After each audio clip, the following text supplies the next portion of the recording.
खास आपल्या मुकेश दादासाठी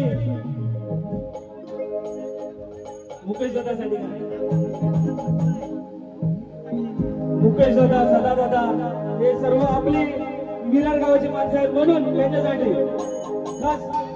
डोकरपाड्यामध्ये गाणं प्रसिद्ध झालं त्यांच्यासाठी त्यांच्या नाव झालं पाहिजे म्हणून गोऱ्याचे नदी कानासो क्या बात आहे डोंगर पाण्यात जातो मुकेश सो दिसायला कसं बन दिसो होईल लगीन करायचं नवरा राहुल जगा